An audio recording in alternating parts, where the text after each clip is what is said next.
Welcome back, everybody, to Tifosi Confidential. I'm Nico, I'm Luca.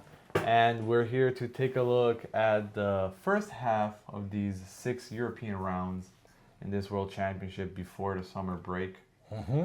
We've taken some time to accurately have some opinions about this very weird championship. Reliability is becoming a factor. Antonelli, who's gone on a winning streak of 5 in a row. I stop now. Lewis Lewis is coming back. has come back Kind on the of. top step. Yeah, for just one race. He's coming back. I think he's coming. Well, 2 races. Yeah, Plus he the was- beginning of Austria was really good. yeah, with a bit of qualifying drama that helped keep Ferrari in the front. But let's go step by step, Yeah. and we shall start from the Principality of Monaco. Yes. Antonelli was dominant all weekend. Yes. He did a grand slam for that matter. I don't know Okay. if you really count that matters for anything except statistics or. Yeah, statistics. Yeah, that's about it. But he did have a very good performance during the race, extremely good pace. He actually only kept 4 cars on the lead lap throughout the race. If it wasn't for a safety car, we would see it also in the end results. But quite a strange Monaco Grand Prix. What do you think? A strange Monaco Grand Prix, just as it is a strange 2026 championship season. And it's kind of interesting if you think about it, because at one point, Antonelli looked like invincible. The press, especially the Italian press, started to scream that he was better than Senna, better than Schumacher, Not better us. than Hamilton. Well, not necessarily us. That's right. And not because we don't believe in him, but just Right. because there are many factors that did bring Antonelli to the limelight. But 2 races after Monaco, the situation appears to be changing again. And Russell, who was basically almost like all but forgotten by most of the media, is now strongly coming back. Correct. When the Formula One circus first arrived in Europe, the championship was as follows: Kimi, 131, Okay. and Russell at 88 points. He was Okay. second in the championship, followed by Charles, Hamilton, and Norris. In this 3-race span, Kimi only got 40 points in 3 races, with 1 win coming from Monaco. Russell had some very poor performances, but then crawled back. He won in Austria, and now he's only 40 points behind. And Lewis quietly makes his way up near the top. He was second in the championship for the first time since 2021 when he was fighting Yeah. with Max. Yeah. He got a victory, as we said, but it's clear that Mercedes, at the end of the day, it's always the car to beat. Yeah, this is probably the only certainty about this first nearly half of the 2026 season. Mercedes is the car to beat. They're definitely up front, and the car is certainly making a difference. The fact is, at one point, I think Russell really could not really give himself a reason for Antonelli being so competitive, being so fast. And I think this did influence a number of Russell's performances. I don't think Russell is as bad as it looked like 2 or 3 for the last 4 or 5 races. But I think it's understandable, because you are the established driver at Mercedes, and then here comes this new guy who had not impressed anybody before joining Formula One, who did extremely well in his first season, 2025, and who incredibly started winning one race after the other. In my opinion, more because of the car that he's driving. But it is a fact. He did win, what, 5 in a row, which is impressive. And as the Italian media has observed, not even Schumacher or Senna had done this, which is fine, which is correct, does not necessarily say too much. The only thing I think it says is that Antonelli did outperform George Russell in all these races. But now Russell seems to be coming back. Antonelli still came in third. I mean, like he did not vanish. So In Austria. In Austria, yes, he still came third. The day that Russell came back to victory. So what I'm saying is, it really makes for a very interesting championship this year. And of course, it's kind of just begun. If you think about it, there's still like 2/3 of the races to go. Possibly two more if they're going to recuperate the races that were not raced earlier this season because of the war in Iran. And then you have Ferrari, which is very interesting. I mean, we kind of probably have lost for good Charles, and I'm very, very sorry. I know he did renew until 2029, I think, but Yeah. personally, I don't think that Charles will stay past this season. And magically, Lewis has come back. Maybe all he needed was a girlfriend. Because now that he does have a girlfriend again, he's probably more relaxed, I wouldn't say more focused, because he's such a professional, of course. But what I'm saying is, like, over the last 2 months, his life has changed, and Lewis has come back. Almost nearly the Lewis that we knew. And that we hated so much when he was dominating Mercedes. Yeah, exactly. So to speak. Yeah.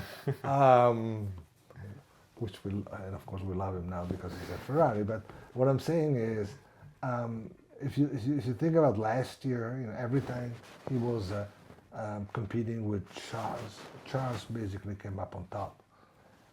This year, especially over the last 3 or 4 races, the situation has changed. It's actually quite the opposite, and even in Austria, the duels were all won by Hamilton. So again, I think there is a little bit of psychological component in Charles' approach right now. The car doesn't work, but I think that what is more important, I'm not really sure that the team has lost faith in Charles, but I think it's obvious that something has changed, and probably just as obviously, Charles has lost faith in the team. Yeah. Maybe in the technical, quality of the car, and also now that Lewis is coming back, all the problems we thought that would emerge last year, with the 7-time world champion as a teammate, did not come last year, but they are certainly surfacing this year. Yeah, and a problem that maybe a reason that we can see with the struggle that Charles is facing is also that, as Lewis said during the winter, the Ferrari team, they've listened more to his inputs when building the car. So perhaps, obviously, it's not just Lewis's car and it's his style of driving, but Lewis definitely feels more comfortable with the car. And something that Nico Rosberg said on another podcast that doesn't compete with us, because honestly, nobody can compete with us, I say. Correct. But that Lewis, psychologically as well, as soon as he starts having a small victory after the other, a little win here, a good qualifying session, a 3rd place, a 2nd place in Monaco, he starts gaining these little victories, and it starts having a snowball effect. Yeah. And he starts getting in his zone and starts producing. And of course, Nico knows what he's talking about because he was Lewis' teammate for so many years. But I think you're right. Nico's right. The two Nicos are right, actually. The fact is, all the experience, aside from the talent, of course, that Lewis has, the moment he regains confidence in himself, I think he's going to be very, very dangerous for all the opponents, beginning with his teammate. I think all those things that we thought and somehow feared we would see last year, they're coming this year. And I think the first victim of this is Charles. Yeah, Charles, who's also been very unlucky. 2 DNS in a row in this European stint, first in Monaco in his home, and then also in Barcelona with like 3 laps to go at the end of the race. As they say, when it rains, it pours. and this is certainly the case. But I think it's almost like an implosion, if you will, of Charles Leclerc, life at Ferrari. I think his life at Ferrari has come to an end. He came with so much enthusiasm on his part, on the part of the team, on part of the tifosi, and he's there. He's been there for too long, and I think he needs. And I'm saying this, and I'm sorry to say this because I really like Charles, and I think he's one of the two best drivers, along with Max Verstappen in today's Formula One. But I think he needs to go elsewhere, and because if Lewis is coming back, Lewis knows how to direct a team. Lewis knows how to have a team under his command, and Charles cannot stay there in such a situation. And Lewis knows how to win championships. He certainly does. How to handle the pressure, and also how to manage correctly, as you said, a team. When you're fighting for a championship, even with your teammate, he knows how to take that into consideration. Which I think we've seen in Austria. He knows exactly how to deal with a fast teammate, and I think that one of the advantages that Lewis may have this year in his quest for the championship, for the world title, is that Mercedes has two drivers fighting for the title, and chances are that Ferrari will only have one. And so while Kimi and George will take points away from each other, Lewis may actually gain ground, and he knows how to be there because he's won 7 of them. Correct. But we have to say, however, that the car that Ferrari has, in terms of the engine, we've seen the many pitfalls in this Austrian Grand Prix. Yeah. On the straights, in charging the battery. Well, charging the battery is still an issue. We saw very few overtakes again, but some of them were clearly because of the power in the batteries. Even in the first few laps, when Kimi overtook Charles. That's right. I mean, even it's so before evident. the braking, braking zone. Exactly. But that's contingent. So Lewis's, possible quest for a championship is also contingent on having a good engine. And as you say, Mercedes, the two drivers for Mercedes fighting each other and messing up. Well, if you think about it, this race and the next 2 races are engine races, which in the old days used to be like a strength for Ferrari. When people would say that Ferrari was all about engine, which was not necessarily true, of course, because at one point Ferrari started to care about chassis and aerodynamic as well. But it was certainly true that the engine was the one component that Ferrari cared the most about, and it was the most powerful around. Unfortunately, this situation has changed, so the next 2 races, the next one being Silverstone, of course, may not necessarily be favorable to Ferrari. But I think, we need to see what the next steps of the development will actually be, because we've been talking about Mercedes and Ferrari, but Red Bull has been doing some leaps forward. They have the engine that is considered by the FIA as the best engine. I don't know why, but track. yes. I don't know why. I think it should be the Mercedes, right? Well, I think the world champion. It's the incumbent world champion. Yes. Engine, with McLaren. He has the first driver number 1, driver number 2 in the championship. Yeah.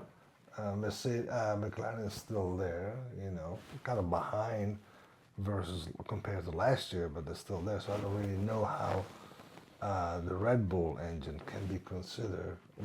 By the way, such a new engine. Correct. Could be the state of the art, but whatever. Yeah, but and even as we've seen here in Austria, Kimi making up so much ground in the last 15 laps. Yeah. In such a engine-based track. Such a short track.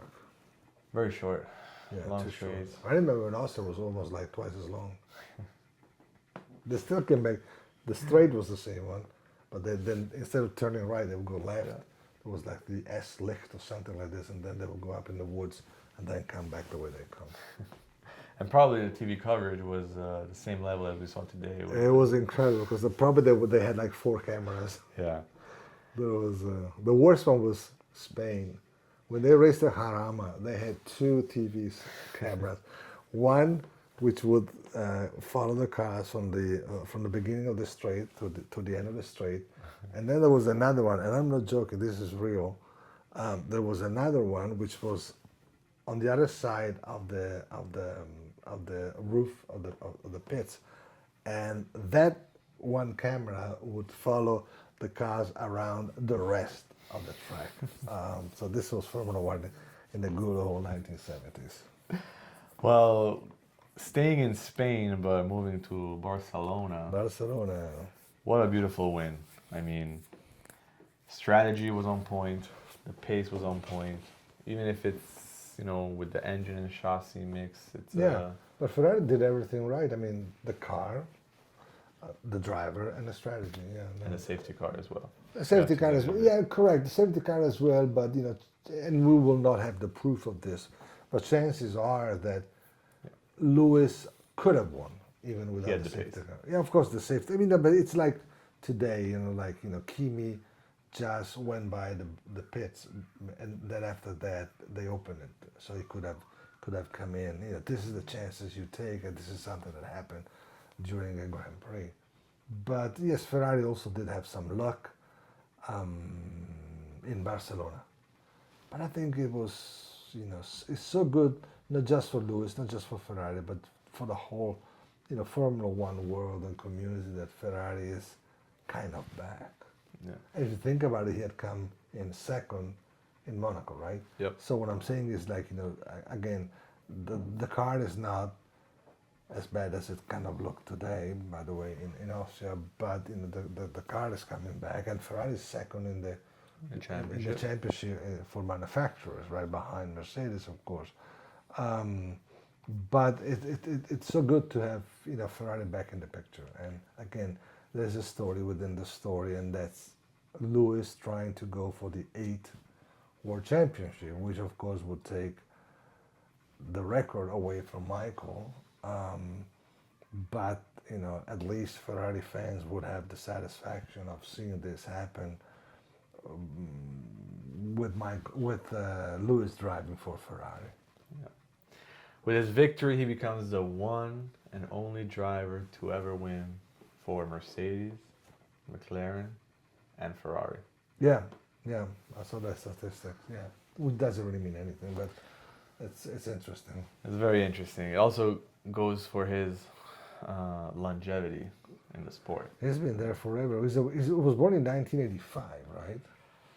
I think so. Yeah, he was born in 85, something which I remember quite well. It's a long, long time ago, and he's still around. He's still very competitive. And speaking of old man, I'm very sorry for Alonso, but that car really has so many problems that he and Lawrence, Lance are always like last and next to last. Yeah. And Cadillac as well is not doing fine. Well, not that Lance really cares about it, but Alonso definitely. Alonso certainly cares, and yeah. certainly doesn't like it. And but I think we've seen, if you think about it, until Monaco, there was you had Mercedes, you had McLaren, you had Ferrari, and then some of the other teams have kind of disappeared. Because Gasly with Alpine came third. Yeah, in Monaco. Now, the following 2 races, both Alpine drivers kind of disappear. Williams did the same. Audi. Audi's kind of got out of the picture. Did so well at the very beginning, and of course Cadillac has not entered the picture just yet. Yeah. Well, Audi hasn't scored a point, if I'm not mistaken, from the first race. In Melbourne, Australia, yeah. Correct. Yeah, everybody was excited because they started so well, but yeah, and that's the thing. Like the midfield, there isn't a specific order because it changes every time. You're right. You got the first 8 cars. Let's not forget Ajar, who's You know, it's not doing anything exceptional, which, by the way, you just cannot do when your teammate is Max Verstappen. But he's doing well. He's always very consistent. It's always in the points, and he's not doing bad at all. He's not making stupid mistakes. He's not making mistakes, but some of the other people, you know, and then you're right. After these 8 guys, you know, it's kind of there's a big void. Yeah, I mean the Racing Bulls are pretty consistently in the points, but and then after them it's the deluge. There's nobody. Exactly, and the only certainty is that in qualifying you'll see Cadillac, Aston Martin, and unfortunately Williams. Yeah, not even contesting to go to Q2 because that's the problem. Yeah, almost I was, you know, the other day, you know, in qualifying, it was like, you know, there was like the first 8 drivers were like in half a second, and then you had the others beginning at 9/10 of a second, and then when you come to Aston Martin, Cadillac, it's like, you know, three seconds. There's no contest there, unfortunately. Unfortunately, and in Barcelona we also saw a great chink in the armor. Is that how you say it? Of the Mercedes engine, which is a reliability. Yeah. We saw Kimi retire, and we saw Lando having almost every race weekend, he has an issue with the engine. So that could be something that, in the long run, could play in Ferrari's favor. Yeah, correct. Because, you know, the Ferrari engine is probably not the best out there right now, but it's reliable. And the Mercedes engine, which, despite what the FIA says, I think is the best engine out there, has shown problems of reliability, which, by the way, reminds me, you know, with the new rules, reliability has become an issue. Maybe because it's just the very beginning of the implementation of these rules, and some of them are kind of weird. But if you think about it, like, you know, you have like every race you got 5, 6, 7 drivers not finishing, which, again, going back to the 1970s or even the 60s or even the 80s, that was like the rule. Yeah. But over the last 10, 15 years, you know, you got 20 cars starting, you got 20 start finishing. Correct. And it's not the case anymore. Yeah, and unfortunately, I would say from a spectator's point of view, it's almost, they're almost doing a dishonor to the entertainment, to the sport, with all these virtual safety cars. Just keep everybody in place. There's no race to the box to change the tires. Yeah, which is... Just freeze the race for a second, and then everybody keeps going their own way. Yeah, exactly. And then maybe like in qualifying at the last minute, you know, there's only one rather than 2 yellow flags. So Kimi, who's new to the game, you know, kind of does what he thinks, what we all thought was the right thing to do. So, you know, pull up the foot, and then George basically does it in a much less powerful way and gets pole position. But what I'm saying is no, I agree with you. See, the problem with this Formula One is, and like the first like 20 laps in Austria were really nice because there were a lot of overtakes and a lot of fight, and you know, some of them, as we said, you know, helped by the battery, which I don't like, of course. But there was a lot of things going on. The problem is when it gets to the important part of the race, which is like the overtakes for the lead or for the first positions, you don't see them because you either undercut or overcut, and then when you come out of the pit, you're ahead, and then suddenly, because there is traffic, 10 days after 10 laps from now, you're like 10 seconds behind. So how this happened? This is kind of what I think is lacking in Formula One today. Like, you know, not necessarily wheel-to-wheel engagements and overtakes. You know, which is the essence. Yeah, and it's simply, you're not pushing to the limit. You're just managing the tires, the engine, the temperatures, all of this, and you're not really racing. It's like if you think about it, it's like a football game with no goals. If you think about it, or for the American audience, football game with no touchdowns. It's a big tie. It's a big draw. Then of course somebody wins because comes in first. But like you don't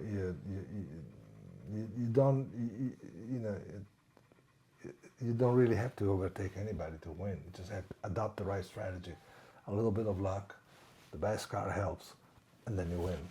Yeah, reliability, and then you gotta get to the end in the first place. But after that, it's all about the car and the management. Yeah, the management. Everything. It was like when they were talking to the Ferrari pit was talking to Lewis, and they were telling him you have to go faster. Come on, he's the driver. He knows exactly what he has to do. But that's going back to what you said. It's not being the fastest. It's not overtaking who's in the lead. It's managing the moment, the car, and implement the strategy that has been decided, or that they just have changed. And I understand that for people who have not seen Formula One the way it used to be, this is great. But believe me, it was much better, and it could be better. What do you think about these McLarens? Have they given anything to you? Any impression? Well, they are not in the best period of part of this season. I think because of the potential they have as drivers and as a team, and of course they have the second best engine in Formula One today. I think they could probably will come out strong. I think Lando may be kind of have his belly full because he is the world champion, and unless you are a shark, it's normal that the year after you won, you see things differently. The big surprise, I think, is Piastri. I think Oscar, and I understand that there may be limitations in the car right now, maybe in the engine right now, but I would have expected Piastri to be more more of a fighter this year. I think that, but again, it's still early, and the and the McLaren is still there because you got Mercedes, you got Ferrari, you got Red Bull, and you still have McLaren. So they've been kind of let down this first part of the season, but I think they do have the potential as a team, as a car, and as both drivers to be protagonists again from now on. Yep. And again, as we have seen, kind of every race lately changes the scenario dramatically. Yeah. Which, in a way, it's very interesting. Even Kimi, if he had kept his, I think it was second place in Barcelona, he would have had a much bigger lead in the championship, and now it's only 40 points. Yeah. But I think that in Austria he was very cool because he was making up ground to Max in the last five, six laps. But I think it was very good because it did not fall in the trap of trying to overtake him. I'm sorry to say this, and accepted the fact that third was better than not DNF, because maybe he would have an accident while trying to overtake Max Verstappen. So in this fashion, this instance, I think that Kimi did think as a potential world champion. So he was satisfied with third place rather than going for the second one because he's looking. Yes, Russell is coming back, is making up ground, but just like Niki Lauda would have said it in the old days, third place is better than not finishing. Correct. And I do see mentally Kimi being much tougher than George. I mean, when Kimi was winning those 2, 3, 4, 5 races in a row, George always had some complaining to do. The car is not for my style. Kimi is doing much better. It's his championship to lose. So, you know, It's psychological. I mean, it's when you have two competitive teammates, especially when one has been there for a long time and has not become world champion yet, and the other one, who's very new, is very young, and is very fast, beats you. The risk for the established driver is to lose it. Just like, get out of concentration and really, do worse every race because you have this psychological burden upon you. So the fact that George came back and won in Austria, I think it's good not only for the points that he made, but also because probably he got out of this very, very negative phase, this very negative psychological phase. And now, he has probably gained more strength, more faith in himself. And now we're gonna see how Kimi is going to react. And then, of course, Toto is in the middle because he will have to manage these two very good drivers fighting each other for the world title. and the next race, Silverstone, in George's George's backyard. Exactly, it's his home Grand Prix. Of course, it's also Lewis Hamilton's Grand Prix. So, despite Silverstone being an engine track and Ferrari not being up to speed, apparently, with the engine, it's gonna be. It was like I remember like Nigel Mansell. It was it was usually very fast, but when it came to Silverstone, when it came to his home Grand Prix, he was just much quicker than he would have been. Same conditions, same car, same weather, same opponents in any other track.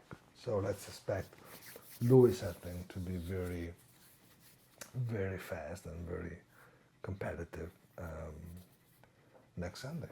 Let's hope so. So we just did the first 3 races of this European stint before the summer. Yeah. We have Silverstone, as we just mentioned, ahead. Spa, another engine-heavy track. And then we have Hungary, which supposedly is a Ferrari track. Yeah, I've heard this since 1986. That's correct. So we'll see how these 3 next races go. Do you have any prediction? Right now, the championship is Kimi, Russell, Hamilton. I will say Lewis next week in Silverstone because of all the. Let me write it down. Yes, Lewis. Okay. It's gonna win Silverstone, and I think Lewis could win Budapest, the Hungary ring, and then Lewis has always performed so well at Spa. Now I don't know. I think Spa is gonna be a very, very competitive. I wouldn't mind seeing Kimi come out on top of. But to be honest, I wouldn't mind to see Charles Leclerc come on top at Spa. But no, I think seriously, Ferrari has done historically well in Budapest for some reason. Silverstone is Silverstone, and again, it's I don't know if it's because of his new girlfriend or it's because he found new motivations. And I'm serious, by the way. Being such a sensitive person, just think about how much Lewis, and rightly so, suffered when his dog died. Lewis is not only a great champion; it's also a very sensible human being. So this new status of happiness that he's living through is certainly a big pull.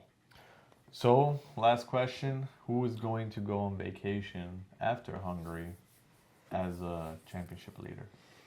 Well, it would be easy to predict one of the two.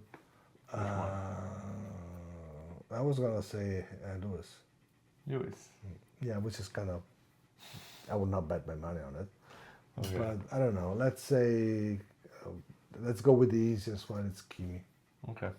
Well, you heard it here first. Or maybe George. We'll see. We'll see. Well, if you tune back after Hungary, we'll see. We'll have the results of this prediction. Exactly, but we should do this before. And yeah, we will. We should do this at the Silverstone. We'll do everything Yeah. every time. All right. All right, sounds good. Take care. Thank you for being with us, and we'll talk to you after Silverstone. We will. Bye bye.